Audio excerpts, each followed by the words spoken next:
All right, तो आज हम लोग पढ़ने वाले हैं radio activity and nuclear chemistry. अगर आप लोग किसी भी केमिस्ट्री बेस्ड कॉम्पिटिटिव एग्जाम की प्रिपरेशन कर रहे हो, like CSIR NET, GATE, PGT, TGT, तो ये जो चैप्टर है आपके लिए काफी ज्यादा इंपॉर्टेंट होने वाला है, क्योंकि अगर आप देखोगे तो इस चैप्टर से थ्योरेटिकल क्वेश्चन और न्यूमेरिकल क्वेश्चन लगातार एग्जाम्स में आपसे पूछे गए। और स्टूडेंट्स इस डर से कि ये टॉपिक बहुत हार्ड है, इसके क्वेश्चन हमसे नहीं बनेंगे या फिर इसके क्वेश्चंस काफी डिफिकल्ट होते हैं, इस टॉपिक को छोड़ देते हैं। बट अगर आप सारे पेपर्स को एक बार एनालाइज करोगे तो आपको देखने को मिलेगा जो क्वेश्चंस हैं वो काफी लिमिटेड हैं। जो क्वेश्चंस यहाँ से मेनली पूछे जाते हैं वो रेडियो एक्टिव डीके पे पूछे जाते हैं, हाफ लाइफ पे पूछे जाते हैं, बाइंडिंग एनर्जी पे पूछे जाते हैं, या इसके अलावा जो न्यूक्लियर रिएक्शंस होती हैं उस पर यहाँ से क्वेश्चंस बनते हैं। तो इस टॉपिक को अगर हम सही तरीके से करें, अच्छे से समझें, तो जो इसके थ्योरेटिकल कॉन्सेप्ट हैं और साथ ही साथ जो इसके न्यूमेरिकल प्रॉब्लम्स हैं वो बहुत इजीली हम लोग कर सकते हैं। और सबसे बड़ा एडवांटेज इस टॉपिक का ये है कि इसका सिलेबस लिमिटेड है, और क्वेश्चन भी अगर आप लोग यहाँ पर देखोगे तो आपको रिपीटेड क्वेश्चंस देखने को मिलेंगे। इस टॉपिक को आपको अच्छे से प्रिपेयर करना है ताकि किसी भी एग्जाम में यहाँ से आपसे क्वेश्चन पूछा जाए तो आसानी से आप उन क्वेश्चंस को सॉल्व कर सकें। तो सबसे पहले जब हम इस टॉपिक की बात करेंगे तो यहाँ पे हम समझेंगे कि रेडियो एक्टिविटी होती क्या है। रेडियो एक्टिविटी की जो डिस्कवरी का क्रेडिट है वो हेनरी बेकरेल को जाता है। इसके अलावा इसमें जो सिग्निफिकेंट कंट्रीब्यूटर्स हैं वो है मैरी एंड पियर क्यूरी। 1903-4 के आसपास में तीनों ही साइंटिस्ट को एक साथ नोबेल प्राइज मिला था for the discovery of radio active element. अब रेडियो एक्टिविटी होती क्या है, देखो यहाँ पे आप सिंपल डेफिनेशन जो इसके लिए हमने यहाँ पर दी हुई है, spontaneous emission of radiation from unstable atomic nuclei transforming into more stable nuclei. तो यहाँ पे बात हो रही है स्पॉन्टेनियस एमिशन ऑफ रेडिएशन। लगातार रेडिएशन क्या हो रहा है, एमिट हो रहा है कहाँ से, एक अनस्टेबल एटॉमिक न्यूक्लियाई से। और जो आपकी अनस्टेबल न्यूक्लियाई है वो कन्वर्ट हो रही है किसमें, एक स्टेबल न्यूक्लियाई में। फॉर एग्जाम्पल जब हम लोग यूरेनियम को देखते हैं जिसका एटॉमिक नंबर है 92, यहाँ से हम देखते हैं कि लगातार जो रेडिएशन है वो इमिट होता है, और लेटर ऑन जो यूरेनियम है ये आपको कन्वर्ट होता हुआ दिखाई देता है किसमें, 82 लेड में। अब ये जो एमिशन हो रहा है रेडियो एक्टिव सब्सटेंसेस से, जो लगातार रेडिएशन निकल रहा है, ये रेडिएशन तीन तरीके का हो सकता है। तीन तरीके के रेडिएशन, तीन तरीके की यहाँ पर रेज आपको देखने को मिल सकती है। कौन कौन सी ये रेज है, इसमें सबसे पहले जहाँ पे हम बात करें तो हमें देखने को मिलती है अल्फा रेज या अल्फा पार्टिकल, सेकंड हमें देखने को मिलते हैं बीटा पार्टिकल्स, और थर्ड हमें देखने को मिलते हैं gamma particle. Alpha beta gamma particle कहाँ से निकल रहे हैं, रेडियो एक्टिव सोर्स से निकल रहे हैं। रेडियो एक्टिव सोर्स क्या है, radio active nuclear. Radio active nuclear क्या है, जो लगातार रेडिएशन इमिट कर रही है। क्यों इमिट कर रही है, क्योंकि वो अनस्टेबल है। तो सारी पॉइंट्स आपको ध्यान में रखना है। वो जब रेडिएशन इमिट करेंगी उसके बाद क्या होगा, वो कन्वर्ट होंगे एक स्टेबल न्यूक्लियस में। अब रेडियो एक्टिव सोर्स में हमने यहाँ पे यूरेनियम ले सकते हैं, थोरियम ले सकते हैं। 82 के बाद जो भी एलिमेंट प्योरिटी टेबल में है वो सारे के सारे क्या है, रेडियो एक्टिव है। उसके अलावा भी अगर हम देखें तो बहुत सारे ऐसे सब्सटेंस जो 82 से पहले आते हैं प्योरिटी टेबल में, जिनका एटॉमिक नंबर 82 से कम है, बट वो भी रेडियो एक्टिव हो सकते हैं। अभी यहाँ पे अगर हम रेडियो एक्टिव सोर्सेस की बात कर रहे हैं तो let be consider the element after 82, atomic number 82। 82 के बाद के एलिमेंट्स को यहाँ पर हम लोग कंसिडर कर लेते हैं थोड़ी देर के लिए समझने के लिए। तो यहाँ पर सपोज यूरेनियम है, तो यूरेनियम में हमें क्या देखने को मिलेगा, यहाँ से अल्फा रेस, अल्फा पार्टिकल्स निकलते हुए दिखाई देंगे, गामा पार्टिकल्स भी निकलते हुए दिखाई देंगे, और बीटा पार्टिकल्स भी यहाँ पर निकलते हुए दिखाई देंगे। अल्फा पार्टिकल्स की हम बात करें तो ये डिफ्लेक्ट होते हैं कहाँ की ओर, नेगेटिव इलेक्ट्रोड की ओर, नेगेटिव प्लेट की ओर। इसका सीधा सा मतलब है कि अल्फा पार्टिकल्स पे क्या होगा, पॉजिटिव चार्ज। फिर हम देख रहे हैं जो बीटा पार्टिकल्स है, बीटा पार्टिकल्स डिफ्लेक्ट हो रहे हैं पॉजिटिव इलेक्ट्रोड की ओर, या फिर हम बोल सकते हैं पॉजिटिव प्लेट की ओर। इसका सीधा सा मतलब है बीटा पार्टिकल्स पे कैसा चार्ज होगा, नेगेटिव चार्ज। और गामा पार्टिकल हमें डिफ्लेक्ट होते हुए नहीं दिखाई दे रहे हैं, ये सीधी लाइन पर जा रहे हैं। इसका सीधा सा मतलब है जो गामा पार्टिकल्स है इन पे कोई भी चार्ज यहाँ पे मौजूद नहीं है। तो तीनों के बीच में अगर हम यहाँ पर डिफरेंस देखें अल्फा बीटा गामा में, तो अल्फा पार्टिकल्स जो होते हैं इस पे पॉजिटिव चार्ज होता है, टू पॉजिटिव चार्ज। डिफ्लेक्शन कहाँ की ओर हो रहा है, कैथोड की ओर, नेगेटिव इलेक्ट्रोड की ओर। आइडेंटिटी की बात करें तो इसे कंसिडर किया जाता है एज हीलियम न्यूक्लियस, जिसमें दो प्रोटॉन है और साथ में क्या है, दो न्यूट्रॉन है। और इसका जो सिंबल है ये है 2He4। ठीक है, जो हीलियम है यहाँ पे हम क्या बात कर रहे हैं, इस पे कितना चार्ज है, टू पॉजिटिव चार्ज। बीटा की बात करें इसमें नेगेटिव चार्ज है, डिफ्लेक्शन कहाँ की ओर हो रहा है, एनोड की ओर हो रहा है। आइडेंटिटी क्या है, these are high speed electrons. और इसका जो सिंबल है वो सिंबल है 0E, और यहाँ पे -1, क्योंकि इलेक्ट्रॉन पे क्या होता है, -1 चार्ज होता है। गामा की बात करें, these are neutral particle, deflection इसमें आपको देखने को नहीं मिलता, स्ट्रेट लाइन पर ही चलते हैं। और these are high energy electromagnetic waves, और इसका जो सिंबल है वो है 0 गामा। यहाँ पे आपको पॉजिटिव या नेगेटिव चार्ज देखने को नहीं मिलता। अब इसके बाद जब हम बात करते हैं किसकी पावर कितनी ज्यादा है, अल्फा की पावर ज्यादा है, बीटा की पावर ज्यादा है, गामा की पावर ज्यादा है, तो क्योंकि अल्फा का साइज सबसे बड़ा है, अल्फा बीटा गामा में से अल्फा का साइज सबसे बड़ा है, इस वजह से अल्फा की जो पेनिट्रेटिंग पावर होती है वो सबसे कम होती है। साइज बड़ा होगा तो जो पेनिट्रेटिंग पावर होगी वो कम हो जाएगी। गामा की जो पेनिट्रेटिंग पावर होती है वो सबसे ज्यादा होती है। तो पेनिट्रेटिंग पावर जब आपसे पूछी जाएगी, इसका ऑर्डर आपसे पूछा जाएगा, तो आपको ध्यान में रखना है alpha less than beta less than gamma. और जब हम बात करेंगे आयनाइजिंग पावर की, तो आयनाइजिंग में क्या होगा, अल्फा पे चार्ज सबसे ज्यादा है, इस वजह से उसके लिए आयनाइजेशन पावर जो होगी वो सबसे ज्यादा आएगी। बीटा के लिए उससे कम, गामा के लिए उससे कम। तो ये दोनों पॉइंट आपको ध्यान में रखने की, पेनिट्रेटिंग पावर किसकी ज्यादा होती है और साथ में आयनाइजेशन पावर किसकी ज्यादा होती है। तो ये पॉइंट हमें समझ में आ गया, पेनिट्रेटिंग पावर अल्फा की सबसे कम है, but at the same time अगर हमसे आयनाइजेशन के बारे में पूछा जा रहा है तो अल्फा के लिए सबसे ज्यादा हमें देखने को मिलेगा। अब जब हम बात कर रहे हैं कि कोई radio active nucleus alpha particle emit कर रहा है या बीटा पार्टिकल इमिट कर रहा है, रेडिएशन उससे निकल रहा है, तो इससे अल्फा पार्टिकल के निकलने से उसमें क्या चेंज आ रहा है, बीटा के निकलने से क्या चेंज आएगा, गामा के निकलने से उसमें क्या चेंज आएगा, उसको समझने की कोशिश करते हैं। देखो यहाँ पे क्या होगा, अगर कोई भी पार्टिकल, फॉर एग्जाम्पल यहाँ पे हमने लिया हुआ है 88 RA 226, 88 एटॉमिक नंबर है, 226 इसका मास नंबर है। अगर ये कन्वर्ट हो रहा है किसमें, ये कन्वर्ट हो रहा है 86 RN 222। तो आप देख रहे हो यहाँ पे 88 से 86, कहने का मतलब है यहाँ पे जो एटॉमिक नंबर है उसमें चेंज आ रहा है -2 का, एट द सेम टाइम जो मास नंबर है इसमें चेंज आ रहा है -4 का, 4 की कमी आ रही। और इसके साथ लिखा गया है अल्फा का सीधा सा मतलब है जब एक रेडियो एक्टिव न्यूक्लियस से अल्फा पार्टिकल का एमिशन होता है तो एटॉमिक नंबर में आपको चेंज देखने को मिलता है 2 यूनिट का, और मास नंबर में आपको चेंज देखने को मिलता है 4 यूनिट का। ये वैल्यू आपकी कम हो जाती है, 88 से 86 और 226 से यहाँ पे वैल्यू आ रही है 222। तो इसको आपने नोट करना है, इसको समझना है। इसके बाद जब हम बात करते हैं बीटा एमिशन की, तो बीटा एमिशन में क्या है, यहाँ पे 82 पीबी 210, और ये कन्वर्ट हो रहा है 83 बीआई 210। अब आप देख रहे हो कि एटॉमिक नंबर में जो चेंज आ रहे हो +1 का चेंज आ रहे हैं, बट यहाँ पर जो मास नंबर है, मास नंबर में कोई भी चेंज आपको देखने को नहीं मिल रहा है। तो बीटा एमिशन के टाइम मास नंबर में कोई चेंज नहीं आता, बट एटॉमिक नंबर में यहाँ पे हमें चेंज देखने को मिलता है। तो ये पॉइंट भी आपने ध्यान में रखना है कि बीटा के समय एटॉमिक नंबर बदलेगा बट मास नंबर में कोई भी चेंज आपको देखने को नहीं मिलेगा। अब गामा एमिशन में क्या हो रहा है, देखो मास नंबर इसमें भी कोई चेंज नहीं आएगा और एटॉमिक नंबर यहाँ पर भी आपको कोई चेंज देखने को नहीं मिलेगा। कोई एक्साइटेड न्यूक्लियस है, हाई एनर्जी का न्यूक्लियस है, वो ग्राउंड स्टेट पर आएगा, कम एनर्जी पर आएगा, स्टेबिलिटी की ओर आएगा और गामा रेडिएशन इमिट करेगा, बट उसके एटॉमिक नंबर पे और मास नंबर पे हमें कोई भी चेंज यहाँ पर देखने को नहीं मिलेगा। अब इस कॉन्सेप्ट को हम एक एग्जाम्पल से समझने की कोशिश करते हैं। देखो यहाँ पे हमारे पास है 92 यूरेनियम 238, और ये कन्वर्ट हो रहा है 82 पीबी 206, लेड में कन्वर्ट हो रहा है।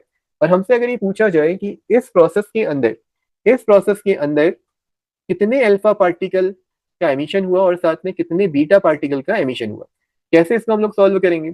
तो आप यहाँ पर देख रहे हो 92 साथ में यूरेनियम 238, ये कन्वर्ट हो रहा है 82 पीबी 206 में।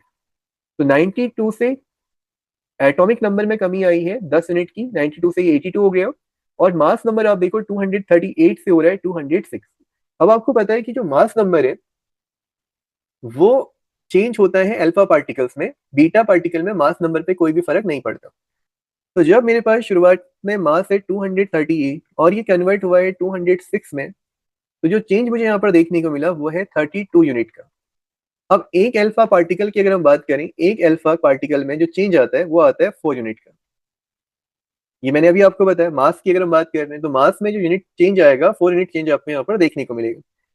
तो टोटल यहाँ पे 32 का चेंज आया है और एक अल्फा से 4 यूनिट का चेंज आ सकता था, इसलिए हम क्या करेंगे, यहाँ पे टोटल कितने अल्फा पार्टिकल्स यहाँ पे एमिट हुए हैं, तो नंबर ऑफ अल्फा पार्टिकल्स निकालने के लिए आप क्या करोगे, जो चेंज आपका आया है उसे डिवाइड कर दो 4 से, ये वैल्यू आ जाएगी 8। इसका मतलब है नंबर ऑफ अल्फा पार्टिकल्स जो एमिट हुए हैं वो कितने हुए हैं, यहाँ पे 8, जो यहाँ पे हमने कैलकुलेट करके लिखा हुआ है। इसी तरीके से अगर हम बात करें बीटा पार्टिकल्स की, अब मुझे पता चल गया कि 92 यूरेनियम जो मेरे पास है यहाँ से 8 अल्फा पार्टिकल्स एमिट हुए। अब जब 8 अल्फा पार्टिकल निकलेंगे तो 92 में से एटॉमिक नंबर में भी कमी लेके आएंगे। क्यों लेके आएंगी, क्योंकि अल्फा पार्टिकल एटॉमिक नंबर में भी चेंज करता है, केवल मास नंबर में चेंज नहीं करता, एटॉमिक नंबर में भी चेंज करता है। तो कितना चेंज आया होगा, एक अल्फा पार्टिकल जो आपका एटॉमिक नंबर है उसमें 2 यूनिट का चेंज लेके आते हैं, एटॉमिक नंबर में 2 यूनिट का चेंज लेके आता है, हमारे पास 8 अल्फा पार्टिकल है। तो टोटल जो चेंज आया, ये चेंज 92 माइनस कितना हो गया यहाँ पे 16, सॉल्व करने पे हमें मिलेगा 76। तो 76 ये वैल्यू आनी चाहिए थी, लेकिन हमारी वैल्यू आई कितनी है? वैल्यू यहाँ पे जो हमें देखने को मिल रही है वो है 82। क्यों आई 82? क्योंकि बीटा पार्टिकल भी एमिट हुए, और बीटा पार्टिकल क्या करेंगे, बीटा पार्टिकल इस मास सॉरी एटॉमिक नंबर को क्या कर देंगे, इंक्रीज कर देंगे। अब एटॉमिक नंबर आया कितना है? एटॉमिक नंबर आया है यहाँ पे 82। अल्फा पार्टिकल के निकलने के बाद जो एटॉमिक नंबर रह जाता है वो कितना होता है? 76। इसका मतलब है बीटा पार्टिकल के एमिट होने के बाद 6 यूनिट की इंक्रीजमेंट हमें यहाँ पर देखने को मिली। अगर 6 यूनिट यहाँ पे बड़ा हुआ है तो हमें ये देखना है कि एक अल्फा पार्टिकल कितने का चेंज लेके आता है, +1 का। अगर 6 यूनिट का इंक्रीजमेंट आया है, इसका मतलब है यहाँ पे 6 बीटा पार्टिकल्स क्या हुए हैं, एमिट हुए हैं। इसका आंसर हो जाएगा, इसलिए यहाँ पर अगर हम देखें अल्फा पार्टिकल जो हमारा है वो 8 है, और बीटा पार्टिकल की बात करें तो ये हमारे 6 निकल के आ रहे हैं। तो इस तरीके से आपको कैलकुलेशन करनी है। आपसे पूछा जाता है, ये ट्रांसफॉर्मेशन आपको दिए जाते हैं, उसके बाद आपसे पूछा जाता है कि इसमें नंबर ऑफ अल्फा पार्टिकल्स कितने एमिट हुए हैं, और साथ में बीटा पार्टिकल्स के बारे में आपसे पूछा जाता है। पहले आप अल्फा पार्टिकल निकाल लो। अल्फा पार्टिकल आप एक बार निकाल लोगे तो बीटा पार्टिकल इजीली आप बता सकते हो कि यहाँ पे कितने बीटा पार्टिकल्स का एमिशन हुआ है। और अल्फा के लिए केवल और केवल आपको मास नंबर को क्या कर लेना है, आपस में सब्ट्रैक्ट करना है, उसके बाद डिवाइड कर लेना है 4 से। यहाँ से आपके अल्फा पार्टिकल्स निकल जाएंगे। इसके बाद जब हम रेडियो एक्टिव डिसइंटीग्रेशन की बात कर रहे हैं, हम ये बात कर रहे हैं कि कोई न्यूक्लियस टूट रहा है। ये एक न्यूक्लियस है, ये न्यूक्लियस क्या हो रहा है, छोटे न्यूक्लियस में टूट रहा है मान लो। तो ये जो डीके की हम बात करते हैं, डिसइंटीग्रेशन की बात करते हैं, तो ये डिसइंटीग्रेशन किस तरीके से होता है? तो याद रखना है, जब हम डिसइंटीग्रेशन की बात करेंगे तो डिसइंटीग्रेशन फॉलो करता है फर्स्ट ऑर्डर काइनेटिक्स को। ये आपने ध्यान में रखना है, ये फॉलो कर रहा है फर्स्ट ऑर्डर काइनेटिक्स को। अब फर्स्ट ऑर्डर काइनेटिक्स की एक सबसे खास बात क्या होती है कि ये रिएक्शन कभी भी कंप्लीट नहीं होती। 100% कंप्लीशन कभी नहीं होता फर्स्ट ऑर्डर रिएक्शंस के लिए। तो अगर आपको क्वेश्चन आता है, कोई भी आपको न्यूक्लियर रिएक्शन दे दी जाती है, उसमें दिया जाता है कि इसका हाफ लाइफ 10 सेकेंड है, या इसका हाफ लाइफ 10 मिनट है, या हाफ लाइफ 20 मिनट है, और आपसे पूछा जाता है इसको कंप्लीट होने में कितना समय लगेगा, तो कंप्लीट होने में इन्फिनिटी समय लगेगा, यानी कि वो रिएक्शन कभी भी कंप्लीट नहीं होगी। ये आपको ध्यान में रखना है, क्योंकि अगर आपने काइनेटिक्स पढ़ी है तो वहां भी आप पढ़ते हो कि फर्स्ट ऑर्डर की जो रिएक्शंस होती हैं वो कभी भी कंप्लीट नहीं होती। तो सेम कॉन्सेप्ट आपका यहाँ पर भी काम करेगा, कोई डिफरेंस नहीं। इसके अलावा फर्स्ट ऑर्डर के लिए जब हम रेट कांस्टेंट निकालते हैं, तो फर्स्ट ऑर्डर के लिए रेट कांस्टेंट की वैल्यू आती है k equal to 1/t ln a naught upon a। यहाँ पे a नॉट बता रहा होता है इनिशियल कंसंट्रेशन के बारे में, और a हमें बताता है the concentration after time t। Time t पर क्या कंसंट्रेशन रिएक्टेंट का रह गया। सिमिलरली आप यहाँ पर देखो, सेम कॉन्सेप्ट है। यहाँ पर आप जो k लिख रहे हो रेडियो एक्टिव या रेडियो एक्टिविटी के अंदर, यहाँ पे हम लोग यूज करते हैं लैम्डा का साइन के की जगह पे। ये रेट कांस्टेंट है, इधर हम लोग लैम्डा को बोलते हैं डिके कांस्टेंट। बस यही दोनों में डिफरेंस है, एक जगह रेट कांस्टेंट है, एक जगह पे यहाँ पे डिके कांस्टेंट है। बाकी कोई भी फॉर्मूले में आपको डिफरेंस देखने को नहीं मिलेगा। यहाँ एन नॉट है number of particles at starting and number of particles after time T. तो इसको आप सॉल्व कर सकते हो। इसके साथ में आप देखोगे लॉग को जब आप क्या करते हो, कॉमन लॉग में कन्वर्ट करते हो, 2.303 यहाँ पे आ जाता है, divided by T then log. और अगर हम इनिशियल कंसंट्रेशन को ए नॉट से दिखा रहे हैं, फाइनल को ए से दिखा रहे हैं, तो ये हो जाएगा ए नॉट अपॉन ए। इसी तरीके से अगर हम बात करें लैम्डा के लिए, तो लैम्डा के लिए क्या हो जाएगा, 2.303 डिवाइडेड बाई यहाँ पे T then log N naught upon यहाँ पे क्या आ जाएगा एन। सिंपल है। अगर कोई भी क्वेश्चन आपसे पूछा जाता है तो सिमिलर फॉर्मूला आपको अप्लाई करना है जो आप काइनेटिक्स में अप्लाई करते हो। हाफ लाइफ, फर्स्ट ऑर्डर के लिए हाफ लाइफ की वैल्यू क्या निकल के आती है, T1/2 equal to 0.693 upon lambda. Similarly यहाँ पर भी क्या है, सेम केस है, वहां पर के लिख देते हैं, यहाँ पे लैम्डा लिख दिया है। ठीक है, ये ध्यान में रखना है। और फर्स्ट ऑर्डर की रिएक्शन के लिए एक और खास बात ये होती है कि इसकी जो हाफ लाइफ है ये इंडिपेंडेंट होती है किससे, इनिशियल कंसंट्रेशन से। जो इनिशियल कंसंट्रेशन है, इनिशियल कंसंट्रेशन पे डिपेंड नहीं करती है फर्स्ट ऑर्डर की हाफ लाइफ, क्योंकि आप देख रहे हो टी हाफ इक्वल टू क्या, 0.693 अपॉन यहाँ पे लैम्डा आ रहे। तो आपको यहाँ पे इनिशियल कंसंट्रेशन तो देखने को मिल ही नहीं रहा है, ये सारे कांस्टेंट है। 0.693 की नंबर है, लैम्डा आपका क्या है, डीके कांस्टेंट। अब देखो, अगर हम बात करें एवरेज लाइफ की, तो एवरेज लाइफ क्या होती है, रेडियो एक्टिव सब्सटेंस जो होंगे उसमें क्या होंगे, कुछ आइटम्स जल्दी डिके हो जाएंगे, कुछ थोड़ा सा ज्यादा टाइम लेंगे। तो जो इनका स्टेटिस्टिकल एवरेज निकल के आता है, इनकी जो लाइफ है उनका जो स्टेटिस्टिकल एवरेज निकल के आएगा वही कहलाता है एवरेज लाइफ। अब एवरेज लाइफ को आपको कैलकुलेट करना है, तो इसके लिए जो सिंबल हम यूज करते हैं टाउ इक्वल टू 1/लैम्डा। और यहाँ पे अगर हम इसको in terms of half life लिखने की कोशिश करें, तो हमें क्या करना है, लैम्डा की वैल्यू को यहाँ पे पुट कर लेना है। लैम्डा की वैल्यू यहाँ से पुट करोगे तो कितना आ जाएगा, 0.693 डिवाइडेड बाई टी हाफ। और ओवरऑल जब आप इसको सॉल्व करते हैं तो वैल्यू आ जाती है 1.443 यहाँ पे टी हाफ। तो आप देखो टी हाफ से भी आप निकाल सकते हो, और अगर आपको डीके कांस्टेंट दिया हुआ है तो वहां से भी आप एवरेज लाइफ निकाल सकते हो। अब देखो हम लोग मेनली क्या बात कर रहे हैं, हम बात कर रहे हैं कि रेडियो एक्टिव डीके हमें वहां पर देखने को मिलेगा जहां पे न्यूक्लियस क्या है, अनस्टेबल है, क्योंकि उसको अनस्टेबल से स्टेबल होना है। तो कौन से न्यूक्लियस यहाँ पे अनस्टेबल होते हैं, कौन से न्यूक्लियस स्टेबल होते हैं, ये हमें कैसे पता चलेगा? तो इसके लिए आपको सिंपल सा पॉइंट याद रखना है, जो हमारे लोअर एलिमेंट्स हैं अप टू एटॉमिक नंबर 20, इनके लिए आप क्या देखते हो, इनके लिए जो एन टू पी रेशियो निकल के आता है वो यूजुअली 1 निकल के आता है। जैसे हम बात कर सकते हैं कार्बन की, कार्बन का एटॉमिक नंबर होता है 6, मास नंबर होता है 12।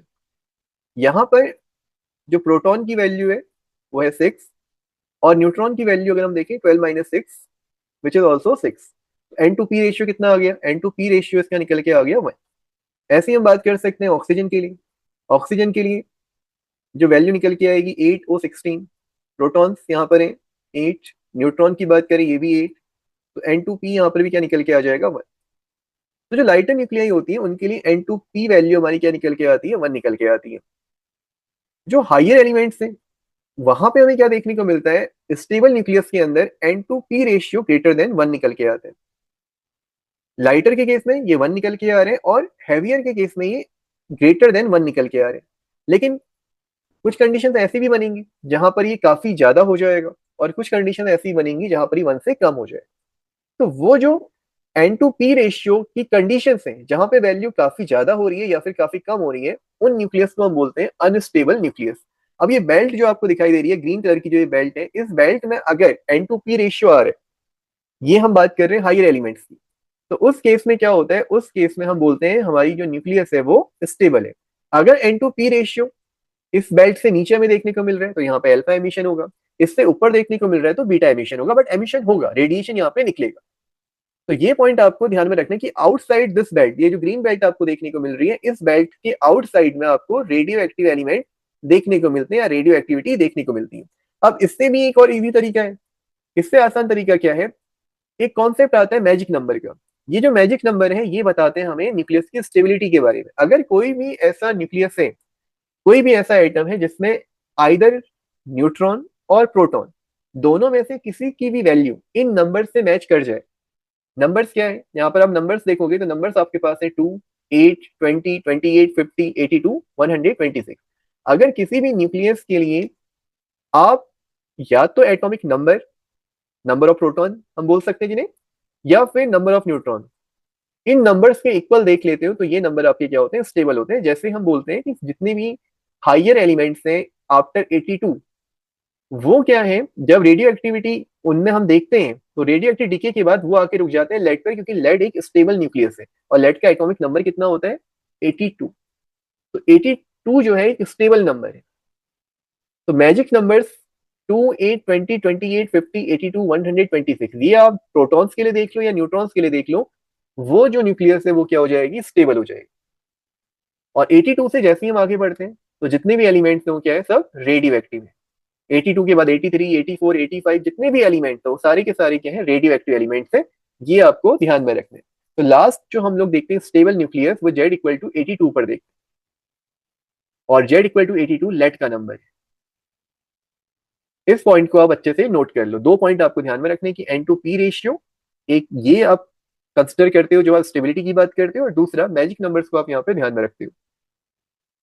इसके बाद जब हम बात करते हैं आइसोटोप्स की, आइसोबार्स की, आइसोटोन्स की, तो यहाँ पर भी हमें क्या है, जैसे आइसोटोप्स की आप बात करोगे तो आइसोटोप्स में जैसे 1H1 है, 1H2 यहाँ पर है, 1H3 है, तो इनमें से क्या होगा, 1H3 वाला जो आइसोटोप हाइड्रोजन का होता है ये रेडियो एक्टिव होता है। क्यों? क्योंकि यहाँ पर आपको ये एन टू पी रेशियो में चेंजेस देखने को मिलेंगे, यहाँ डिफरेंस से ज्यादा देखने को मिलेंगी, हैवीनेस, मास नंबर बढ़ रहा है, ये मास नंबर का बढ़ना न्यूट्रॉन के नंबर को बढ़ाएगा, और न्यूट्रॉन का नंबर जब ज्यादा बढ़ेगा तो उससे क्या होगा, एन टू पी रेशियो आपका इंक्रीज होगा, क्योंकि प्रोटॉन की वैल्यू अगर सेम है, न्यूट्रॉन की वैल्यू बढ़ रही है, तो एन टू पी रेशियो आपका बढ़ जाएगा। आइसोबार्ट्स क्या होते हैं, आइसोबार्ट्स में जो वैल्यूज आती है हमारी एटॉमिक मास की वो सिमिलर होती हैं। आइसोटोन्स क्या होते हैं, आइसोटोन्स के अंदर हमें सेम नंबर ऑफ न्यूट्रॉन्स देखने को मिलते हैं। यहाँ पर आप देखो 14 - 6 8 निकल के आएगा, 15 - 7 8 निकल के आएगा, 16 माइनस, यहाँ पर हम क्या करेंगे 8 करेंगे तो हमें 8 निकल के यहाँ पे मतलब 8 देखने को मिलेगा। तो ओवरऑल तीनों की वैल्यू जो नंबर ऑफ न्यूट्रॉन्स है वो क्या दिखा रही है, 8 वैल्यू दिखा रही है, नंबर 8 यहाँ पर आ रहा है। तो तीनों क्या है, आइसोटोन्स है। इनका आपस में कैसा रिलेशन है, आइसोटोन्स का रिलेशन है। इसके बाद रेडियो एक्टिव डिके की जब बात करते हैं तो यहाँ पर चार तरीके की सीरीज हमें देखने को मिलती है। पहली है यूरेनियम सीरीज। यूरेनियम सीरीज जो है स्टार्ट होती है, इसका जो सबसे पहला एलिमेंट होगा वो यूरेनियम होगा। Uranium mass number 238। Atomic number तो फिक्स है, एटॉमिक नंबर आपको पता है 92 है, बट मास नंबर इसका यहाँ पर क्या है, 238। यूरेनियम डिफरेंट आइसोटोपिक फॉर्म्स में मिलता है, लेकिन यूरेनियम सीरीज अगर बन रही होगी तो इसके लिए एटॉमिक नंबर कितना होगा, 238। इसका जो एंड प्रोडक्ट आता है वो 206 पीवी निकल के आते हैं। अब ये जो सीरीज है इसे हम बोलते हैं 4n+2 सीरीज। 4n+2 सीरीज को क्यों बोला गया, आपको क्या करना है, 238 को डिवाइड करना है 4 से। आपने डिवाइड किया, डिवाइड करने पे आपको क्या मिला, यहाँ पे आप डिवाइड करोगे 5 टाइम ये डिवाइड होगा 20 आएगा, फिर ये बचा 38। 38 मतलब यहाँ पर आ गया 59। 59 टाइम आपने इसको डिवाइड कर लिया, बट स्टिल यहाँ पर आप देखोगे रिमाइंडर आएगा 2। तो 4 पे आप 59 को मल्टीप्लाई करोगे और साथ में 2 ऐड कर दोगे तो आपको मिल जाएगा कितना, आपको मिल जाएगा 238। तो यहाँ पर ये जो 2 निकल के आ रहा है ये 2 है, +2 वाला 2। एन की वैल्यू है 59, इसलिए हमने इसको लिख दिया 4n+2। ये यूरेनियम की सीरीज की बात हो रही। थोरियम सीरीज स्टार्ट होती है थोरियम से, 232 इसका क्या है, एटॉमिक मास है। एंड प्रोडक्ट यहाँ पे 208 पीवी है। आपसे पूछा जा सकता है यहाँ पे कितने अल्फा हेड आपके अल्फा पार्टिकल्स निकले और कितने यहाँ पे बीटा पार्टिकल्स निकले, तो सेम तरीका, पहले आप क्या करोगे, मास नंबर में देखोगे कि कितने का चेंज आ रहा है। मास नंबर में चेंज देखने के बाद उसे डिवाइड करोगे, किससे डिवाइड करोगे, 4 से आपको डिवाइड करना है। वहां से आपके अल्फा पार्टिकल्स निकल जाएंगे। बीटा पार्टिकल के लिए आपको क्या पता होना चाहिए, थोरियम का एटॉमिक नंबर, लेड का एटॉमिक नंबर, और फिर जब अल्फा पार्टिकल्स मिल गए तो बीटा पार्टिकल्स निकालना इजी हो जाएगा। यहाँ पे वैल्यू आएगी, है सीरीज को बोलते हैं 4n सीरीज। क्यों, क्योंकि 232 पूरी तरीके से डिवाइड हो जाता है 4 से। इसके बाद एक्टीनियम सीरीज है, ये भी स्टार्ट होती है यूरेनियम से। यूरेनियम से स्टार्ट होती है, एक्टीनियम भी इसमें बीच में आएगा, बट एंड प्रोडक्ट जो बनता है वो क्या बनता है, 207 पीवी। इसे हम बोलते हैं 4n+3 सीरीज। क्यों, अगेन 235 पर डिवाइड करोगे तो रिमाइंडर 3 आएगा। और इसके बाद है नेपच्यूनियम सीरीज, जो कि आर्टिफिशियल एलिमेंट है नेपच्यूनियम 237। यहाँ पर क्या एटॉमिक मास है, डिवाइड करोगे तो 1 रिमाइंडर आएगा 4n+1। और इसके लिए जो एंड प्रोडक्ट आता है वो Bi आता है, बिस्मत आता है। ये ध्यान में रखना है आपको कि इनके एंड प्रोडक्ट क्या होते हैं। यूरेनियम के लिए 206 है, थोरियम के लिए 208 पीवी है, यूरेनियम 235 जो कि एक्टिनियम सीरीज में है 207 पीवी, और नेपच्यूनियम के साथ में आपको क्या देखने को मिल रहा है, 209 Bi। तो इसे नोट डाउन कर लेना।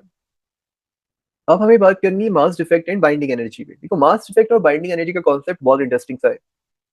मास डिफेक्ट क्या होता है, देखो जब हम लोग किसी भी न्यूक्लियस को देखते हैं, उसमें number of protons number of neutrons को देखते हैं, उसके बाद इसका टोटल मास कैलकुलेट करते हैं। तो ये जो टोटल मास निकल के आएगा, ये टोटल मास कैलकुलेशन के बाद जो निकल के आ रहा है वो डिफरेंट होगा, और एक्सपेरिमेंटली जब हम लोग देखते हैं कि क्या मास यहाँ पे बन रहा है वो डिफरेंट। अब कैलकुलेशन में और एक्सपेरिमेंट में ये डिफरेंस क्यों निकल के आया, वो इसलिए निकल के आया क्योंकि कुछ मास न्यूक्लियस का कन्वर्ट हो जाता है किसमें, एनर्जी में। और वो एनर्जी काम करती है प्रोटॉन को आपस में बांधने के लिए, या फिर हमारी जो प्रोटॉन और न्यूट्रॉन है उसको न्यूक्लियस में बनाए रखने के लिए। अदरवाइज क्या होगा, प्रोटॉन्स के बीच में स्ट्रॉन्ग रिपल्सिव फोर्स वहां पे काम करेगा जिससे न्यूक्लियस टूट जाएगा। क्योंकि प्रोटॉन पे कैसा चार्ज है, पॉजिटिव चार्ज, तो चार्ज पार्टिकल एक दूसरे को रिपेल करेंगे। तो उनको होल्ड करने के लिए, आपस में एक साथ बांधे रखने के लिए भी क्या है, एक स्ट्रॉन्ग फोर्स वहां पे, एनर्जी वहां पे की रिक्वायरमेंट है। तो वो जो एनर्जी की रिक्वायरमेंट है वो कहाँ से पूरी होती है, वो पूरी होती है with the help of mass. जो मास का लॉस हो रहा है, जो मास डिफेक्ट की बात करते हैं, वो जो मास वहां पे क्या हो रहा है, कम हो रहा है, वो चेंज हो जाता है किसमें, बाइंडिंग एनर्जी में। तो मास डिफेक्ट जो हम लोग कैलकुलेट करते हैं, this is the difference between experimental mass and calculation के बाद जो हमारा मास निकल के आता है, कैलकुलेटिव जो मास है। कैसे निकालेंगे, मास ऑफ प्रोटॉन, इसे हम मल्टीप्लाई कर लेंगे किसके साथ में, प्रोटॉन का मास है तो नंबर ऑफ प्रोटॉन के साथ मल्टीप्लाई कर लो। नंबर ऑफ प्रोटॉन्स क्या होते हैं, एटॉमिक नंबर के बराबर होते हैं। प्लस मास ऑफ न्यूट्रॉन को किसके साथ मल्टीप्लाई कर लेना है, नंबर ऑफ न्यूट्रॉन के साथ। A-Z यहाँ पे लिखा है, ए एटॉमिक मास है, उसे उसमें से जब आप माइनस करते हो किसको, एटॉमिक नंबर को, तो यहाँ पे नंबर ऑफ न्यूट्रॉन निकल जाते हैं। सिंपल, यहाँ पे प्रोटॉन को, जितने प्रोटॉन आपके पास है उसे उसके मास के साथ मल्टीप्लाई कर लेना है। इसी तरीके से न्यूट्रॉन्स को उनके मास के साथ मल्टीप्लाई कर लेना है, सिंगल जो न्यूट्रॉन का मास होता है। उसके बाद मास ऑफ न्यूक्लियस जो कि हमारा क्या है, एक्सपेरिमेंटल मास है। ये तो कैलकुलेशन से आएगा, और एक्सपेरिमेंटल जो मास आ रहे हैं इनका डिफरेंस हम निकालेंगे, वो बनेगा डेल्टा एम। और बाइंडिंग एनर्जी क्या होती है, बाइंडिंग एनर्जी जो ये मास डिफेक्ट निकल के आ रहा है, इसको आप जब 931.5 मिलियन इलेक्ट्रोवोल्ट के साथ क्या कर देते हो, मल्टीप्लाई कर देते हो, तब आपकी बन जाती है बाइंडिंग एनर्जी। अब एक एग्जांपल यहाँ पर लिया हुआ है लिथियम का। लिथियम के अंदर आप देखो, सबसे पहले आपने देखा यहाँ पे नंबर ऑफ प्रोटॉन्स कितने निकल के आए, 3। आपने देखा नंबर ऑफ न्यूट्रॉन्स कितने निकल के आ रहे हैं, यहाँ पर 7 - 3 करोगे तो 4। इसके बाद आपने इसकी टोटल मास का कैलकुलेशन किया। कैसे करोगे, 3 को मल्टीप्लाई करोगे 1.0078 के साथ, जो कि प्रोटॉन का मास होता है, एक प्रोटॉन का। इसी तरीके से 4 को मल्टीप्लाई करोगे 1.0087 के साथ, जो कि एक न्यूट्रॉन का मास होता है। जब इन दोनों का आपने ऐड किया मल्टीप्लाई करने के बाद, और इसमें से जो मास हमारे पास एक्सपेरिमेंटली निकल के आया है उसको माइनस किया, तो वैल्यू आई 0.0421 AMU। ये बन गया मास डिफेक्ट, इतने का डिफरेंस निकल के आ रहा है। अब ये जो 0.0421 है, ये कंट्रीब्यूट करेगा किसमें, बाइंडिंग एनर्जी में। तो कितनी बाइंडिंग एनर्जी यहाँ पर हमें देखने को मिलेगी, इसके लिए हमें क्या करना है, 931.5 से यहाँ पे मल्टीप्लाई करना है। तो अप्रोक्सीमेटली आप देखोगे 39.2 मिलियन इलेक्ट्रोवोल्ट, ये आंसर यहाँ पे आपका निकल के आ रहा है। आयरन के लिए हमें जो बाइंडिंग एनर्जी है वो सबसे ज्यादा देखने को मिलती है। अब जितना ज्यादा मास यहाँ पे कन्वर्ट हो जाएगा इसमें बाइंडिंग एनर्जी में, उतना ज्यादा स्टेबल क्या होगा, न्यूक्लियस होगा। उसका कारण क्या है, उसका कारण ये है कि जो बाइंडिंग एनर्जी है वो न्यूक्लियस को बांधने का काम कर रही है। अगर बाइंडिंग एनर्जी ज्यादा होगी तो न्यूक्लियस ज्यादा स्ट्रांगली बनेगा, ज्यादा स्ट्रांगली एक दूसरे में के साथ पार्टिकल्स जुड़े रहेंगे, उनको ब्रेक करना मुश्किल होगा, उसमें एमिशन की प्रोसेस आपको कम देखने को मिलेगी या नहीं देखने को मिलेगी।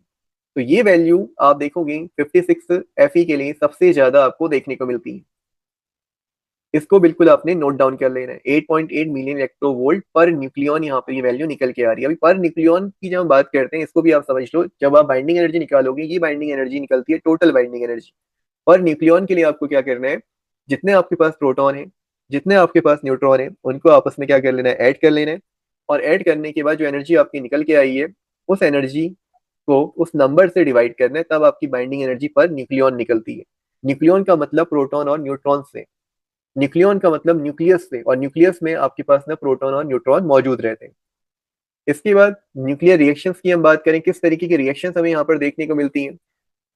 तो सबसे पहला पॉइंट जो आपको यहाँ पर ध्यान में रखना है, जो न्यूक्लियर फोर्सेस यहाँ पे काम करते हैं प्रोटॉन और प्रोटॉन के बीच में, न्यूट्रॉन और न्यूट्रॉन के बीच में, साथ में प्रोटॉन और न्यूट्रॉन के बीच में, ये क्या होते हैं, काफी स्ट्रांग होते हैं। स्ट्रांग न्यूक्लियर फोर्सेस हमें यहाँ पर देखने को मिलते हैं। इसके अलावा आपस में डिस्टेंस काफी कम है पार्टिकल्स की, 10⁻⁻15 मीटर, विच इज फेम्टोमीटर, ये डिस्टेंस है। These forces are stronger than electromagnetic forces by 10 to the power 38 times। इतने ज्यादा स्ट्रांग होते हैं इलेक्ट्रोमैग्नेटिक फोर्सेस से भी, 10 to the power 38 टाइम्स ही क्या है, स्ट्रॉन्गर फोर्सेस। इसके बाद यहाँ पे कोई थर्मोडायनेमिक्स के अकॉर्डिंग अगर हम बात करें कोई रिएक्शन होगी या नहीं होगी, इसके लिए हम क्या देखते हैं, mass of reactant minus mass of product हम लोग निकाल लें, और उसके बाद हम मल्टीप्लाई करें 931 मिलियन इलेक्ट्रोवोल्ट। तो ये mass of reactant mass of product जो आप निकालते हो, मास में जो चेंज निकल के आ रहे हैं, अगर ये वैल्यू आपकी पॉजिटिव आती, ये वैल्यू अगर आपकी पॉजिटिव आ जाएगी, इसका मतलब है रिएक्टेंट का मास ज्यादा है, प्रोडक्ट का मास कम है। इस केस में क्या है, प्रोसेस आपकी एक्सोथर्मिक होगी, और एक्सोथर्मिक प्रोसेस आपकी स्पॉन्टेनियस होती है। और यहीं पर अगर मास ऑफ रिएक्टेंट कम है, मास ऑफ प्रोडक्ट ज्यादा है, तो वैल्यू निगेटिव हो जाएगी। इस केस में आपको एक्स्ट्रा एनर्जी रिक्वायर्ड होगी। इसके लिए केमिकल जो हमारी रिएक्शन है, कहाँ की बात करें हम, न्यूक्लियर केमिस्ट्री के अंदर जो रिएक्शन प्रोसीड करेंगी, उनके होने या ना होने की जो कंडीशन है, वो डिपेंड करता है रिएक्टेंट के मास पे और प्रोडक्ट के मास पे। अगर रिएक्टेंट का मास ज्यादा है, उस केस में रिएक्शन कैसी हो रही है, स्पॉन्टेनियस हो रही है। अगर प्रोडक्ट का मास ज्यादा है, तो उस केस में जो रिएक्शन है वो आपकी कैसी हो रही है, एंडोथर्मिक, नॉन स्पॉन्टेनियस।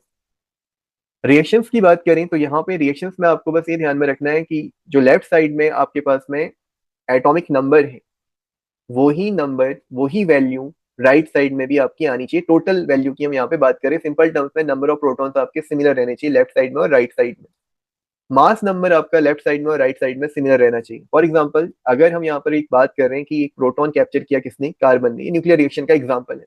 अभी कार्बन आपको पता है इसका एटॉमिक नंबर होता है 6, मास नंबर होता है 12। इसने कैप्चर किया, तो कैप्चर करने पर क्या हो गया, ये बन गया 6 + 1 7, 12 + 1 13। तो जो राइट साइड में आपका मास निकल के आएगा वो होना चाहिए 13।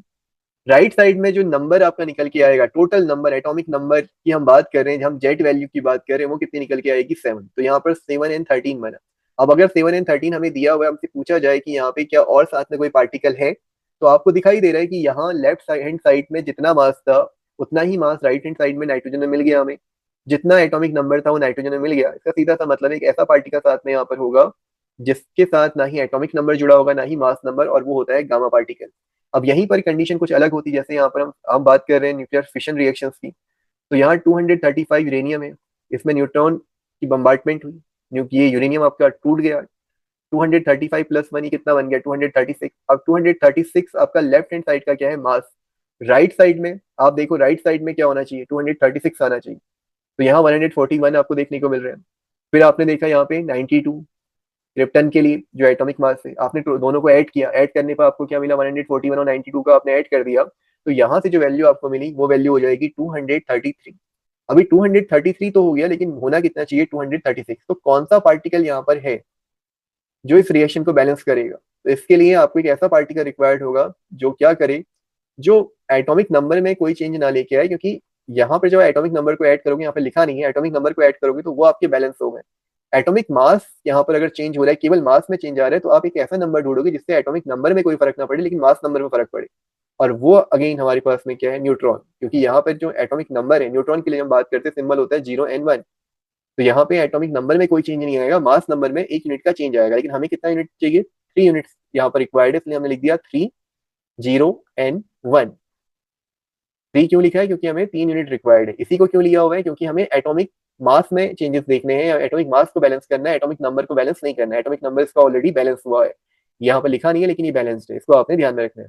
फिर हम यहाँ पर देख रहे हैं फ्यूजन रिएक्शन। फ्यूजन में क्या, हाइड्रोजन आपस में ऐड हो रहे हैं, हीलियम यहाँ पे बन रहे हैं, 2H+3H, mass number 2, mass number 3, hydrogen के आइसोटोप्स हैं, ऐड हो गए, यहाँ पर आ गया 4He। अब आपसे पूछा जाए अगला यहाँ पर क्या पार्टिकल कौन सा होगा, आपको दिखाई दे रहा है कि 1H2, ये 1H3, और ये हीलियम के लिए एटॉमिक नंबर होता है 2। तो 1+1 ये 2 हो गया, 2+3 ये 5 होना चाहिए, 4 है। इसका मतलब एक ऐसा पार्टिकल आपको रिक्वायर्ड है जिसका एटॉमिक नंबर पे कोई असर ना पड़े लेकिन मास नंबर में वो 1 यूनिट का इंक्रीमेंट लेके आए, इसलिए यहाँ पर भी क्या हो जाएगा, 0 n 1। ये आपको नोट करना है, ये पॉइंट्स आपको समझने हैं। रिएक्शन बैलेंस करना इसमें बहुत आसान है, मैंने शुरुआत में बोला था कि ये टॉपिक्स आपको अगर एग्जाम में मिल रहे हैं तो इसका मतलब है कि काफी इजीली आप इन क्वेश्चंस को कर लोगे, आप बहुत अच्छा स्कोर इस पेपर में इस टॉपिक के अंदर कर सकते हो।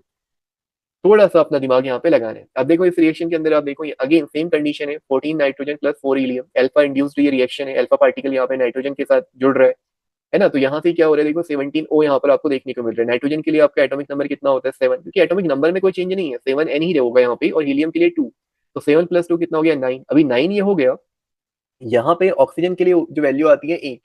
अब आपको एक ऐसा पार्टिकल रिक्वायर्ड है जिससे हमें क्या मिले, एटॉमिक नंबर में भी 1 यूनिट का इंक्रीजमेंट मिले, क्योंकि हमारी 1 यूनिट यहाँ पे कम हो रही है, 17 आ रहा है, हमें टोटल कितना रिक्वायर्ड है, 18, 14+4, और यहाँ पे 7+2 ये हो रहा है 9। तो 18 और 9, और यहाँ हमें क्या मिल रहा है, 17 और 8। इसका मतलब है 1 यूनिट यहाँ पे एटॉमिक नंबर में भी कमी आ रही है, 8 से यहाँ पे क्या होना चाहिए, 9 होना चाहिए, 1 यूनिट कम है, और 1 यूनिट हमारा एटॉमिक मास में भी कम है। तो हम एक ऐसा पार्टिकल ढूंढ रहे हैं जो क्या करेगा, 1 यूनिट एटॉमिक नंबर में भी इंक्रीजमेंट कर दे, एटॉमिक मास में भी इंक्रीजमेंट कर दे। इस बार हम 0 n 1 नहीं ले सकते। क्यों नहीं ले सकते, क्योंकि इससे एटॉमिक नंबर में कोई चेंज हमें देखने को नहीं मिलता। या इसके अलावा हम बीटा पार्टिकल नहीं ले सकते, क्योंकि बीटा पार्टिकल के साथ क्या कंडीशन है कि बीटा पार्टिकल जो है केवल और केवल एटॉमिक नंबर में इंक्रीजमेंट दिखाते हैं। अल्फा पार्टिकल के साथ क्या प्रॉब्लम है कि अल्फा पार्टिकल जब हम लोग लेके चलते हैं तो अल्फा पार्टिकल 2 यूनिट का चेंज लेके आते हैं एटॉमिक नंबर में, और मास नंबर में 4 यूनिट का चेंज लेके आते हैं। हमें चाहिए सिंगल, तो सिंगल का मतलब है प्रोटॉन। यहाँ पे 1H1 प्रोटॉन के लिए जब हम लोग देखते हैं तो 1H1, तो एटॉमिक नंबर में भी 1 यूनिट और मास नंबर में भी 1 यूनिट का चेंज। इसके बाद हम यहाँ पर देखें प्रोटॉन इंड्यूस्ड जो रिएक्शन होती हैं, 7+1 8, यहाँ भी आप देखो 4 और 4 8 हो गया। इसके बाद लिथियम के लिए हम बात करें यहाँ पर 3, हाइड्रोजन के लिए 1, हीलियम के लिए 2, दूसरे हीलियम के लिए भी 2, तो रिएक्शन बैलेंस हो गई। इसके बाद न्यूट्रॉन इंड्यूस्ड, न्यूट्रॉन के लिए यहाँ पे 0। तो ये रिएक्शन क्या है, ये लंबी चेन का पार्ट है। यूरेनियम के साथ हम देख रहे हैं कि यूरेनियम में क्या है, यूरेनियम में जब न्यूट्रॉन्स की बम्बार्टमेंट हो रही है तो एक फिशन रिएक्शन स्टार्ट हो जाएगी, और ये स्टार्ट होगी, चलेगी, और चलते चलते फिर एक ऐसे पॉइंट पर आके रुकेगी जहां पर यूरेनियम को क्या मिल जाएगी, स्टेबिलिटी मिल जाएगी, न्यूक्लियस को जहाँ पे स्टेबिलिटी मिल जाएगी। बस ये पॉइंट आपको ध्यान में रखना है।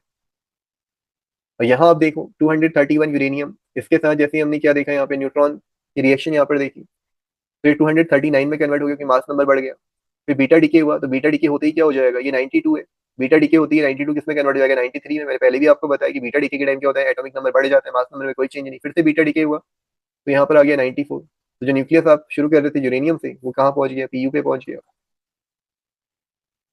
तो इस तरीके से इन रिएक्शंस को आपने करना है, समझना है क्या एप्लीकेशन है रेडियो एक्टिविटी की, या रेडियो एक्टिव जो आपके आइसोटोप्स हैं उनके क्या एप्लीकेशन होते हैं मेडिसिन के अंदर। अगर हम देखें यहाँ पे तो कैंसर थेरेपी में आप देखते हो कोबाल्ट का यूज, थायराइड में यहाँ पे आपको देखने को मिलता है आयोडीन 131। इसके अलावा एनर्जी सेक्टर के अंदर आप देखोगे फिशन में, फ्यूजन में, थोरियम का अभी बहुत लार्ज स्केल पे यूज हो रहा है ना।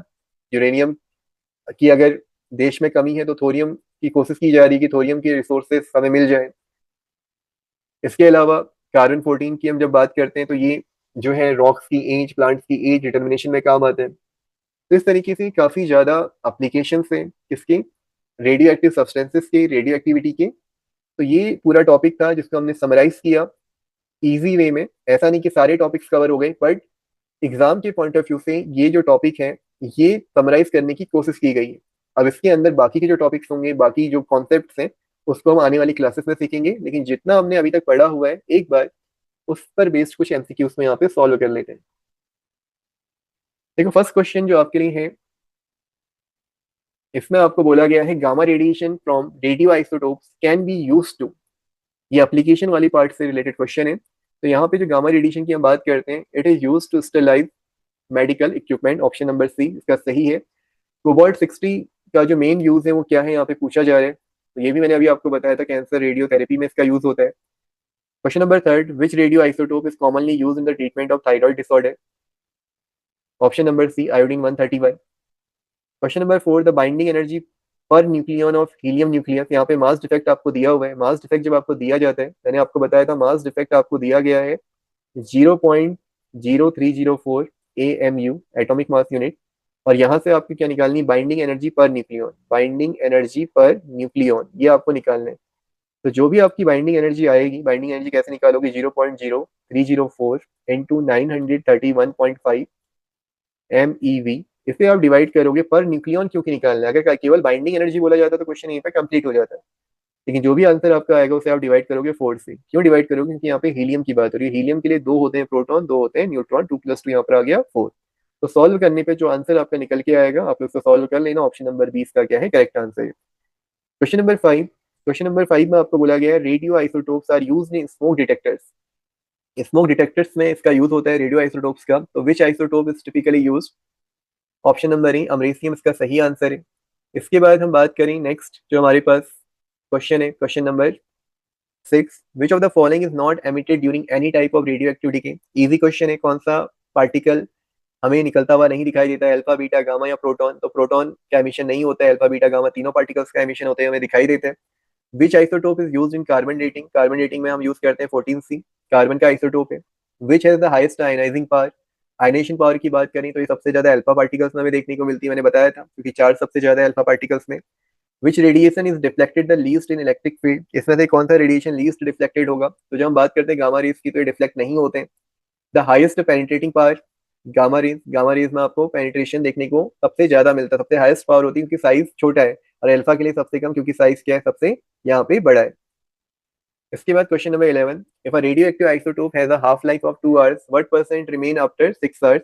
अब इस तरीके के क्वेश्चन को करने के दो तरीके हो सकते हैं, या तो आप इसे फर्स्ट ऑर्डर काइनेटिक्स से सॉल्व करने की कोशिश करो, या फिर आप सिंपल इसको कर सकते हो। जब लिखा हुआ है कि हाफ लाइफ कितनी है 2 आवर्स है, सपोज शुरुआत में ही 100% है। अब 100% है तो 50% कितने टाइम में हो रहे हैं, ये उसने दिया हुआ है कि 50% होने में इसको लग जा रहे हैं 2 आवर्स। अब 2 आवर्स में 50% हो रहे हैं, उसके बाद 50 का आधा कितना होता है 25%। 25% होने में कितना टाइम लगेगा। अभी 2 आवर में 50% हो रहा है तो 4 आवर में 25 हो जाएगा। फिर इसके बाद 25% से भी हाफ होने में कितना समय लग जाएगा, 4 आवर्स। यहाँ पे लग रहे हैं हमें, पहले हमें 2 आवर्स लगे, फिर 4 आवर्स लगे, अभी हमें 6 आवर्स लग जाएंगे, है ना। यहाँ पे 6 आवर्स में ये 12.5% हो जाएगा। हमसे 6 आवर्स ही पूछा हुआ है।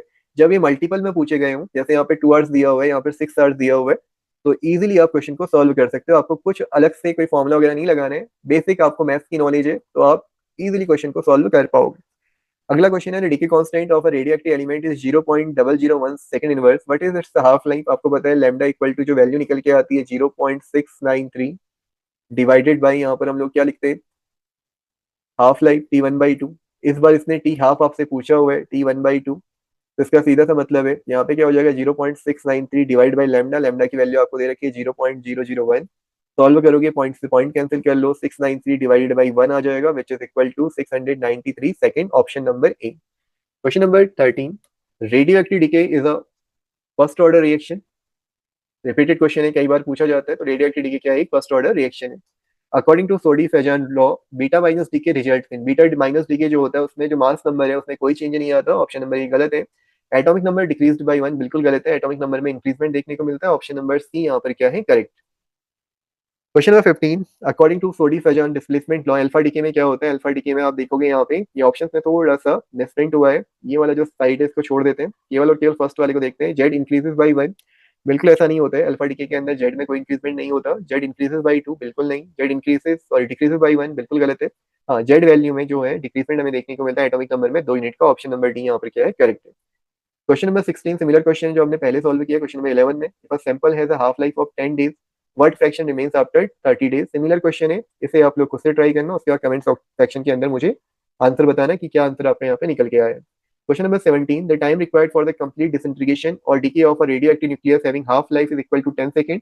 सॉल्व करोगे तो क्या आंसर निकल के आएगा? पहले ही बताया है कि सॉल्व करना भी नहीं है, नन ऑफ दीज इसमें से आंसर होगा, क्योंकि अगर हम बात करें किसी भी रेडियो एक्टिव सब्सटेंस के लिए डिसइंटीग्रेशन की, तो ये डिसइंटीग्रेशन कभी भी कंप्लीट नहीं होता। अगर वो पूछ रहा है कि कंप्लीट डिसइंटीग्रेशन, तो आंसर हो जाएगा नन ऑफ दीज, क्योंकि फर्स्ट ऑर्डर काइनेटिक्स में हम देखते हैं क्रिएशन कभी भी कंप्लीट नहीं होती है। क्वेश्चन नंबर 18 इजी क्वेश्चन है, which of these are considered as magic numbers.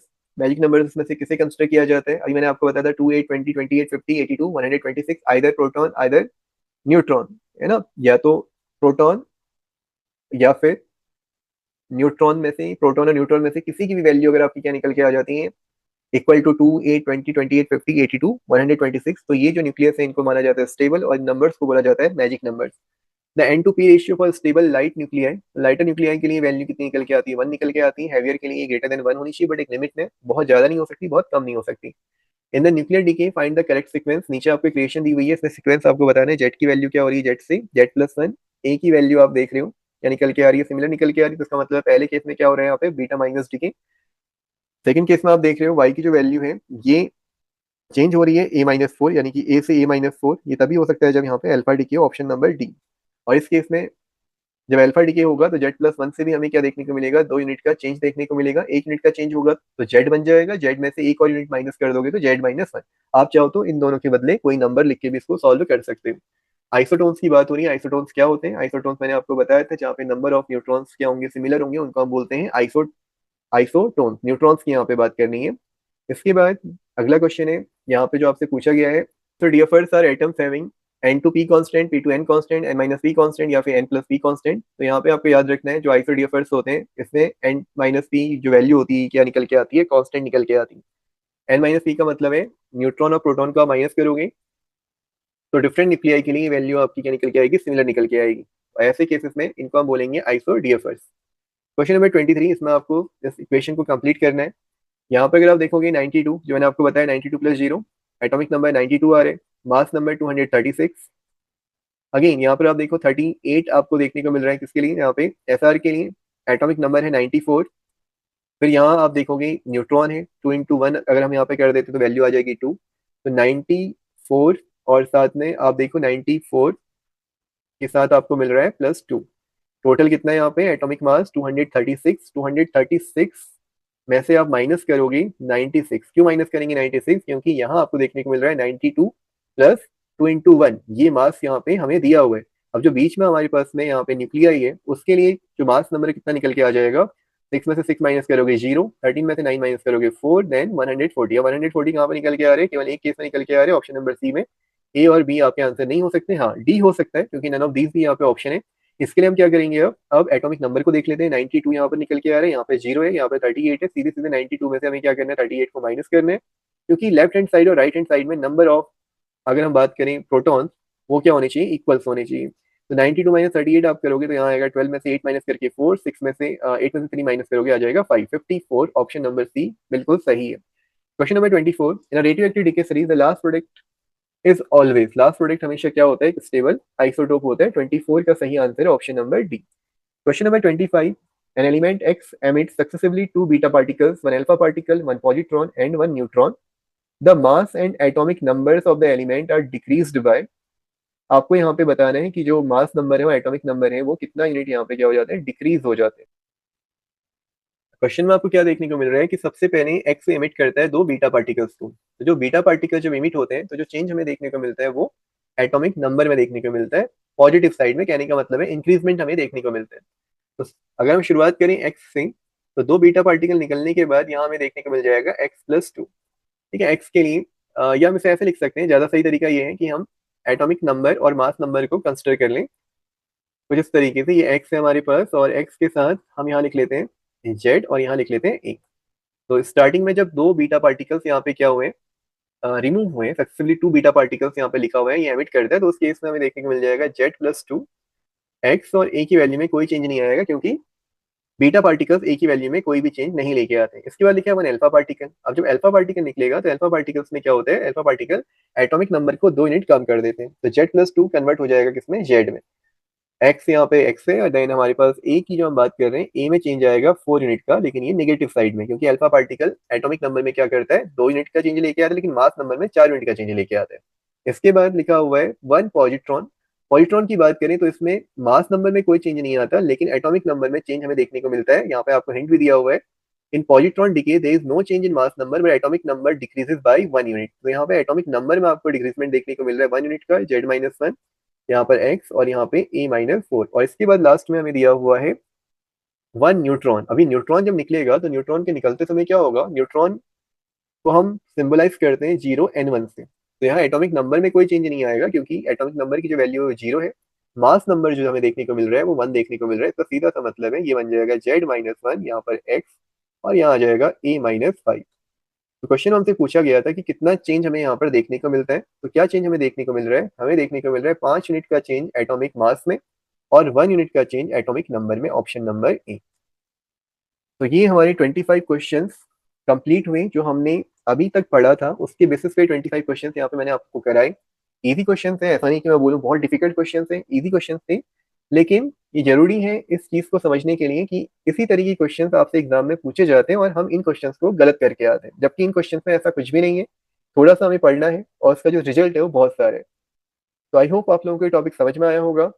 आगे आने वाली क्लासेस के अंदर हम कुछ और टॉपिक्स भी रेडियो एक्टिविटी और न्यूक्लियर केमिस्ट्री के कवर करेंगे, जो इससे थोड़ा सा एडवांस होंगे, थोड़ा सा हायर, जो हमारे कॉम्पिटेटिव एग्जाम्स होते हैं वहां पे जो क्वेश्चन हमसे पूछे जाते हैं उनको हम लोग डिस्कस करेंगे। लेकिन आज के लिए इतना ही। Thank you for watching this class. Bye bye, have a great time to all of you.